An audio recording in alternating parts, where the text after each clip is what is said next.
Welcome back to fundamental number 2. And what is fundamental number 2, Michael? Yeah, in this video, we're going to be talking about breathing because a huge part of singing is your airflow, right? And so that's air coming in and air going out. And the funny thing is this time we're actually only going to be talking about the inhalation of the breath. So because there is the exhalation of the breath too, that's actually fundamental number 3. Right. So it's interesting because people tend to lump breath and airflow together, so the inhalation and the exhalation of the breath. Right. And that's why in the beginning we told you guys we're going to go step by step. Right? We're going to take this in small increments so we're that way break it down. Really clear. Breathing is very different. The inhalation in is very different than the exhalation out. And so right now let's just talk about inhalation and why it's so important, and then we're going to give you a tip on how to start learning how to do it better. Right. And some coaches focus on this a lot, maybe even more than necessary, and some glance over it. Right. It's interesting because I'll have new students come into the studio who have been training with a coach for like 3 or 4 years. And they're like, yeah, I know a lot of breathing exercises. And I'm like, cool. You can't sing high notes. Right. And it's like some, like you said, some coaches focus on this way too much. It's always important to make sure things are balanced and check in at the beginning of every lesson. And if somebody struggles with good breathing for singing, then definitely address that. But it's interesting how much people tend to over focus on the breath. And the interesting thing is they tend to over focus on just the inhalation and not so much the exhalation. And so let's talk about, again, let's pull this back to breathing and why do we need to train our breathing, right? That's the biggest thing. If you were to guess, Mike, because you're not the vocal coach. I am not the vocal coach. Why do we train our breathing? Well, I would imagine that if you're going to be giving an extended breath out, right, even though it's going to be under control, you still have to have enough air to come in to be able to sustain what you want to sing, so that way it's not like breathing so that way you don't have to breathe in constantly. Right. Actually, that's really good. So we have to be able to sustain notes. Right. We have to be able to have our lungs nice and full so the tank is full. Right. Nobody likes to cut out in the middle of a note. Oh, you'll notice you can see that sometimes when people are sustaining long notes, if they did not get enough breath, usually they'll lose pitch. They'll lose their dynamic or volume, or things will just kind of fall off. It's just, or they'll end the note early, and then they'll just stand there waiting for the next note. And you see that actually a lot in musical theater with younger performers. Right. They end the note early, but they stay in character, and then they start singing again. And that's okay. That's totally fine. But what that means is that we need to learn how to breathe a little deeper and keep the tank full. There's tricks to be able to keep that tank full, but there is actual breathing technique. So it's not just, hey, I can take a deep breath and we got it. Right. Like that's not how it works. There's different ways to breathe. So what's kind of the difference between normal, everyday, walking down the street, breathing versus how you want to breathe for singing? I actually think that I like to categorize it into 3 types of breathing. And guys, I know for you who are like breathing specialists, I know that there's probably more than that, but let's just keep it simple. Let's just think of it in 3 types of breathing, okay? So there's the normal everyday breath. Yeah. Then there's like the aerobic runner's breath. And then there's the yoga breath. And then there's the breath of fire they do in meditation to give you energy. Not that has anything to do with this. Don't do that. Yeah. If you know what that is, don't do that. Yeah, that's like Pursuit. extremely short, choppy breaths that supposedly helps give you energy. But anyway, sorry. And it also can hurt your vocal cords. Yeah, I digress. So don't do that. But so let's talk about the everyday breath, like you were talking about, just our natural breathing. You know that your breath, like just your natural breathing every single day, the fact that you can have a conversation and not think about your breathing, it's actually controlled by a different part of your brain than if you were to consciously take a breath.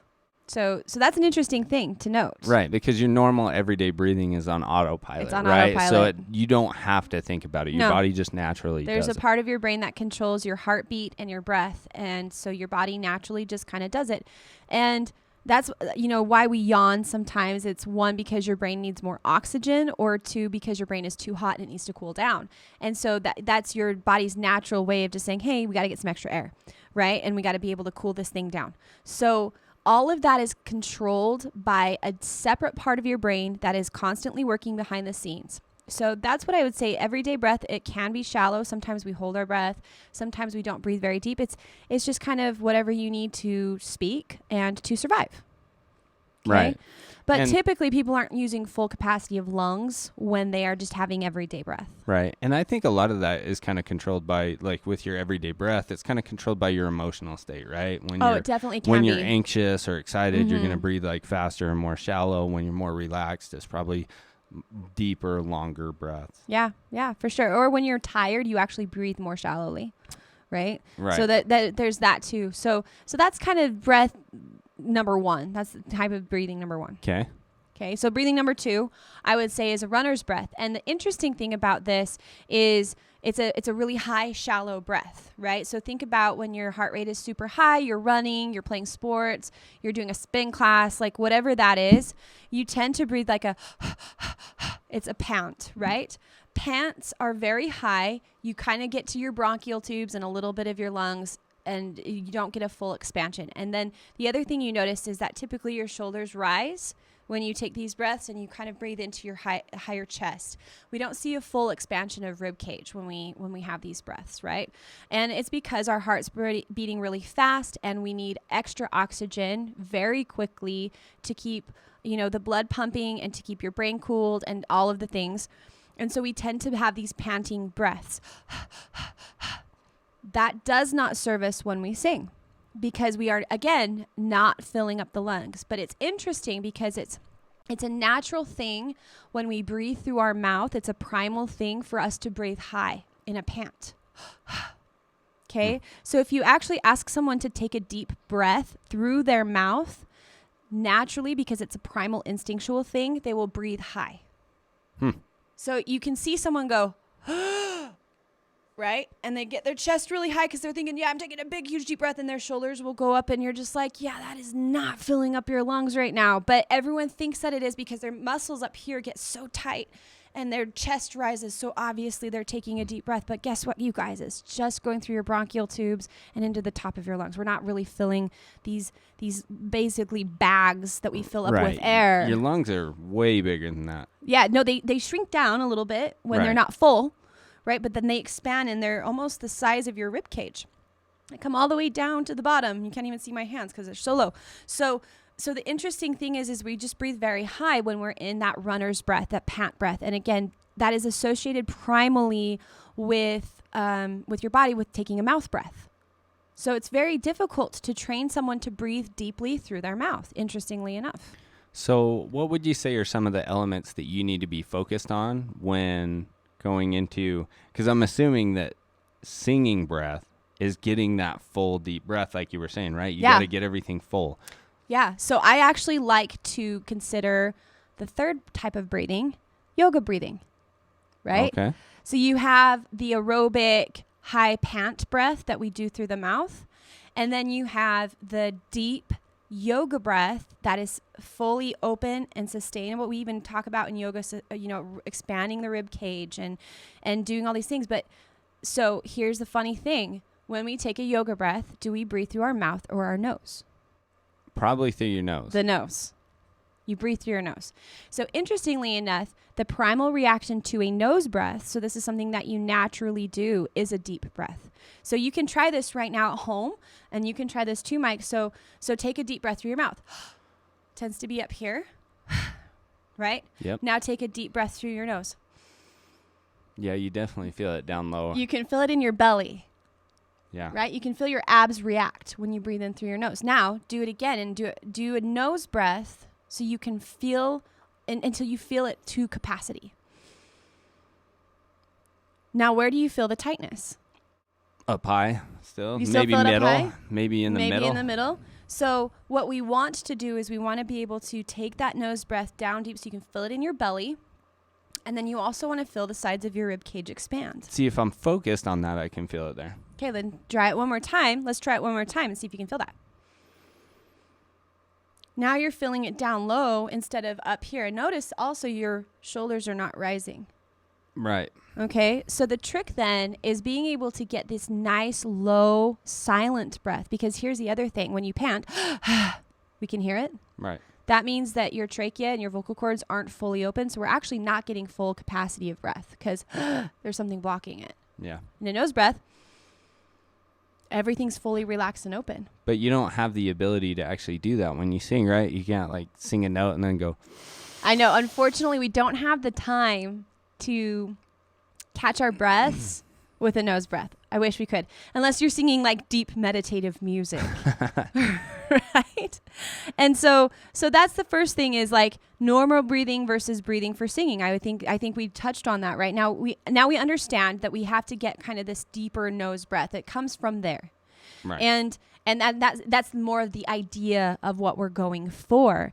And so there's some other elements of breathing that we should touch on really quick, because you guys, we're going to give you an exercise that's going to help you feel this deeper breath and things that you can do at home to actually start opening up, like I said, opening up that rib cage and letting those lungs expand fully and understanding what the diaphragm does and all of that, all of that. So let's talk about a couple more of these elements, and then we'll give you an exercise to really feel this. So real quick though, you hear this all the time. Mm-hmm. Sing from your diaphragm. Sing from your diaphragm. Is it because really what you're trying to do is you're trying to pull that air all the way down low? Yeah, that's what that means. It's funny because people automatically assume that they should feel pressure down below their sternum. Yeah. Because that's kind of where the diaphragm does. It's this elastic thing that's underneath your lungs, and it does expand down.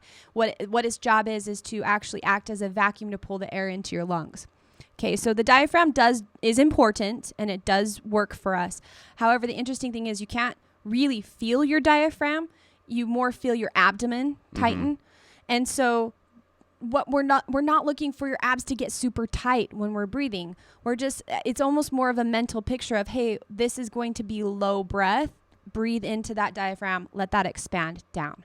And instead of like, I'm going to feel like I'm breathing. Like you hear people do that all the time. Like their abs get super tight and they're like, that's not what that is. So it's just a piece of the puzzle, but a deep diaphragm breath, I think you could conceivably say that that's the same as having like a deep nose, low, silent breath. So it's more of like a mental cue, right? Diaphragm is just kind of a... Yeah, some people think it's way more than that, and that's fine. I mean, technically you can get into how much the diaphragm does for you, and it's important, and I agree with that. But I feel like it's more effective for a singer to just picture I'm singing into my stomach, I'm breathing down low into my belly. There's going to be an expansion of the abdomen as the organs within your body are displaced by the lungs. Your abs will actually move out when you breathe in. The diaphragm will go down. All of that is true, and it's all wonderful. But I think when you think about your diaphragm, think of it as I'm going to take a nice low breath. Sweet. Yeah, and you will feel that expansion. The other piece is good posture. Having good posture when you breathe is essential, because if you're caved in, you cannot breathe very deep. Right, you have to open up the shoulders to open up everything else. Yeah, right? Tall out. Yep, and we're actually gonna talk about posture in our tip. All right. So we're gonna be able to line up the posture, get the rib cage expanded, fill up the lungs, get that diaphragm down, make sure that it's a silent breath, and all of the above. And we're going to give you an actual exercise to start feeling the inhalation side of the breath. All right. Well, let's transition to the exercise. Let's do it. Okay, let's get into a tip for your breathing. First of all, we just got done talking about how there's different types of breath, right? There's the yoga breath, and then there's the runner breath. So what I want you to do first is experience what these two things are. Let's take a deep breath through our mouth, just and as you do that, you're going to actually hear the breath, right? You can hear me inhaling. There's kind of that wheezy sound. And that's kind of what we can feel that or hear that a lot of times when people take a deep breath. And you can see the shoulders go up, or you can see it kind of high in the chest. Okay, so there's our runner breath. What we do know about this is that if you can hear a sound when you're breathing, it means that your vocal cords aren't fully open and that the trachea isn't fully open, so that you're not getting maximum amount of air through here. If we can hear a sound. The vocal cords are actually touching, okay? What we want to have is a silent breath, because that means everything is fully open, okay? So there's the runner breath, that okay. Now let's take a nice nose breath, our yoga breath. And what you're going to feel, everybody let go of the air. You're going to feel it lower in your body. Take a nice deep nose breath. Good. And you should feel a tightness in your rib cage as well, because that rib cage expands as the lungs expand. Everything is nice and low and silent because it's going through the nose. So that's what we're looking for from the get-go. So let's just walk through a quick breathing exercise to see how we can feel this low breath. People will say it this way. They'll say, we want our breath to be down and out. So it's coming all the way down to the belly button, or it feels like it is, and then the rib cage expands out. So there's a down and out breath, or there's the low and silent. Low breath, quiet breath. Okay, so that's really what we're looking at for singing. So I want everybody to stand up. And what I'm going to do is we're just going to do a little stretch. And this is a great way to start all of your practice with singing, just to get your body feeling really open and free, and then also to just train that nice low breath. So this is a really good breathing exercise. So let's get it up, reach as high as you can, lock your hands together, and then we're just going to tilt to the side and stretch your side body. Stretch the other side. Good. Stretch up. And then go ahead and put your hands on your head. And just relax your shoulders down, keeping your neck long so we're not getting a shrug. All right, so our hands are here. And then what we're going to do is we're going to take that nice deep yoga breath through the nose. And we're going to hold it, and just what you're going to really be able to feel here is that rib cage expand. Ready? Ooh, that's nice. Let it out. Let's do it again. Nice deep breath in through the nose. Feel it down and out. Your shoulders are relaxed. Your neck is long, and then let it out. Now this time, I want you to take a deep breath in through the nose. Fill it all the way up. You're going to feel your rib cage expand, and then hold the breath. Ready? Deep breath in. Hold it and slowly lower your arms while that breath is open. Now what you're going to notice is that your posture is nice and open. Your chest is high, your shoulders are down, your spine is in alignment. Everything just feels nice and tall, and your rib cage has been expanded. This is our singing posture. So posture is also just as important as breathing and all of these good things. So we have this nice low silent breath. Now the idea now is we want to keep that rib cage nice and open, and everything is down and out, low and silent. So we can start to feel that posture and that nice open breath this way. And we'll get into how do we now talk about getting a catch breath, because obviously we don't have enough time when we're singing to take a nice deep nose breath. Well, now you've felt how low that breath is. And if you're feeling like that posture, it feels good at first, but it's hard for you to hold, then it sounds like we need to start getting some working out in to get your core muscles stronger so they can hold your body up. So I actually think if you do a plank for 30 seconds a day, just a 30-second plank, you're going to notice that you're going to be able to hold that posture a lot better, because that posture actually comes from your core strength, not your shoulders and not really your back. It's just core. Okay, so moving on to what a catch breath is. Once we start to get this nice deep breath as we're singing and we're feeling this low silent breath, we understand we cannot breathe through our nose all the time when we sing. We have to get a faster catch breath. So imagine this. Imagine you're walking around a corner and someone jumps out and startles you and you go, right? So get that actual startle feeling. If you feel the startle, you'll be able to get that really quick low breath. Ready? Right? Surprise. So now you can feel you get that low, silent, full breath. And it will resemble that same feeling of when you were standing up and getting that nice deep nose breath with everything expanded. So this is just the beginning, you guys. These are a couple exercises you can start working on. Tips for your posture. And then also if your posture isn't easily holdable to keep it nice and open like that, then let's get some core work going. All right, let's move on to the next fundamental. We hope you guys are enjoying the Fundamentals of Singing video series here on YouTube. If you guys want more free resources on how we help our artists here at InvictiVox, please check out the InvictiVox Radio podcast on YouTube or any major podcast platform.